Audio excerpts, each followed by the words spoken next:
to where I'm looking at my camera. Okay. Here we go. You can start whenever, and then let us know when you start the timer, and then that'll be when we go. Okay. Yeah, just kind of say like we did a Wait, project. should I share my screen or something so it's visible? Like, how should we do that? Yeah. Yeah. Okay. Here we go. Perfect. Okay. Who's gonna do the intro slide? All right, I'll do the intro. Okay. Hello, Introduction to Psychology Honors class. I'm Dan and Lewis and Charles. And we're going to talk to you about calosotomies. All right, before we talk about the surgery itself, I'll introduce the corpus callosum itself. So the corpus callosum is the middle area of the brain shown in the picture above that connects both of the hemispheres of the cerebral cortex. It is composed of white matter and more specifically about 200 million heavily myelinated nerve fibers. Myelin is important for fast information transmission, and so the corpus callosum needs to be as fast as possible, which is why it's heavily myelinated. There are 4 distinct parts of the corpus callosum: the rostrum, the genu, body, and splenium. Each connects a distinct part of the cerebral cortex. So calosotomy is a procedure undergone by patients suffering from epilepsy or epileptic seizures. And they've been used since the late 1800s, and they saw a resurgence in the middle of the 1900s. And they're still used today, especially for extreme cases of epilepsy. And also there are a number of different types of seizures that can happen.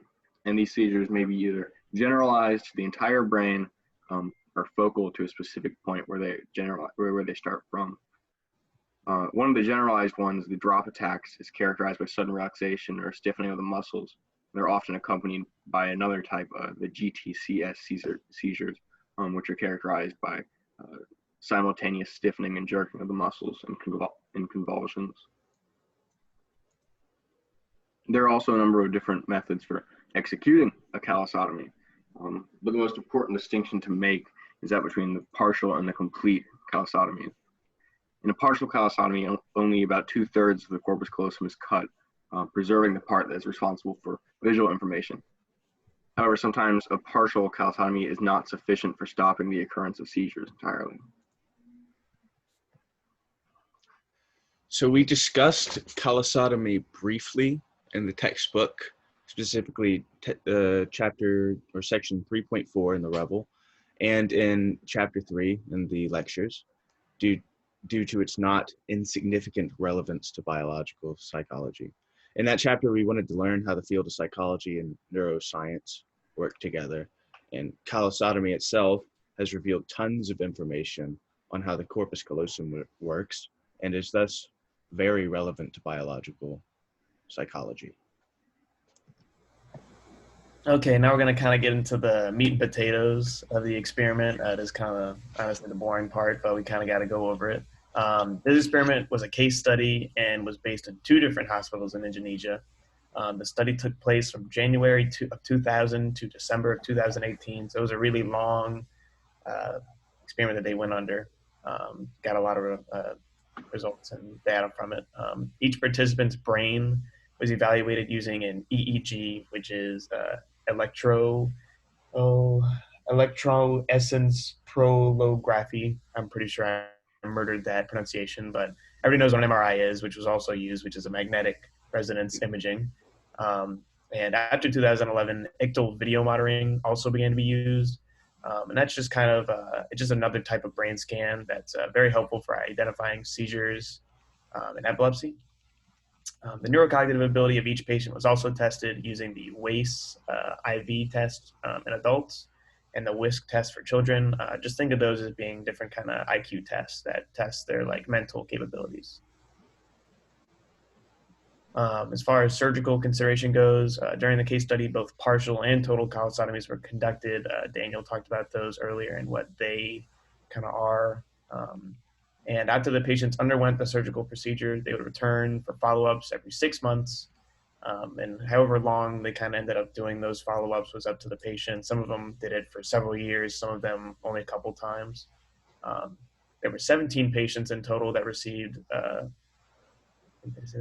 were 17 patients in total that received either partial or total chalcostomy, and one patient was excluded from the study due to an unrelated death. The seizure reduction rate was judged on a scale of 100% seizure freedom, greater than 90% seizure freedom, 50 to 90% seizure freedom, and a less than 50% seizure freedom.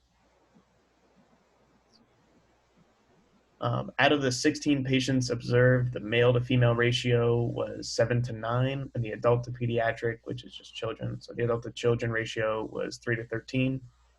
The types of seizures that each participant was experiencing varied.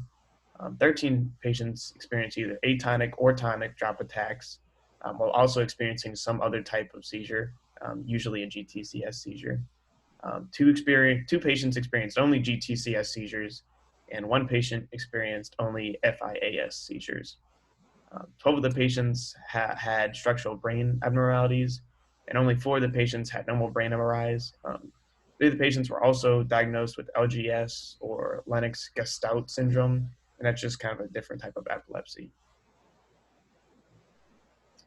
Okay, so as far as the results go, the results of the study were quite positive in regards to seizure reduction, which was kind of the only thing they were testing. They weren't really testing other stuff. Out of the 13 patients with drop attacks, 4 experienced complete seizure freedom, 6 experienced a greater than 90% seizure reduction, and 3 experienced a 50 to 90% seizure reduction. So that's pretty good across the board. A lot of people experienced a significant amount of less seizures.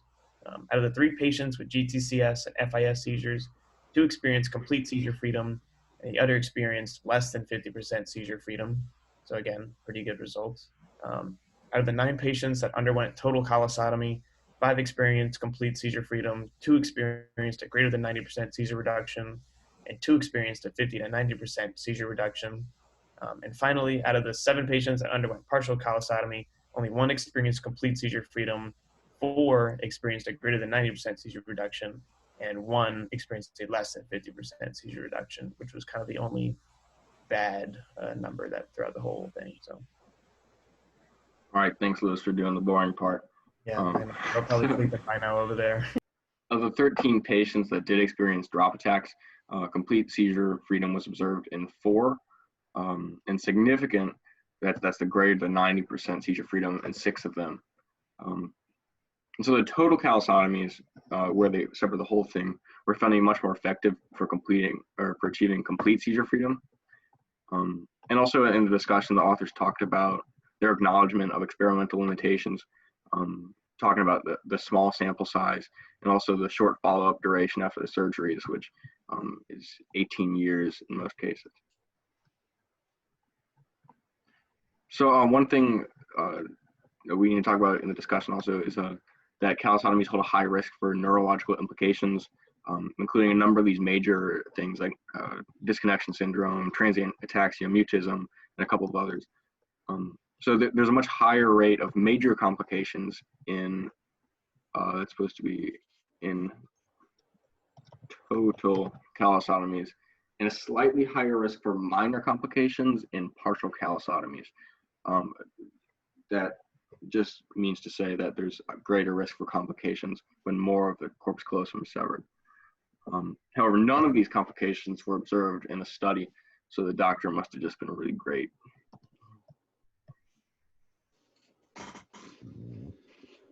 So in the study, the results were based purely on freedom from seizures, either partial or complete freedom.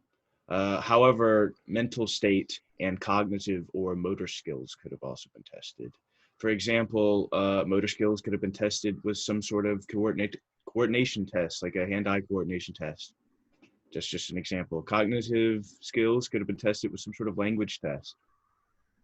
On top of that, patients could have been given a basic survey about themselves. Maybe they filled out before or and after the surgery to test how their mental state may have changed.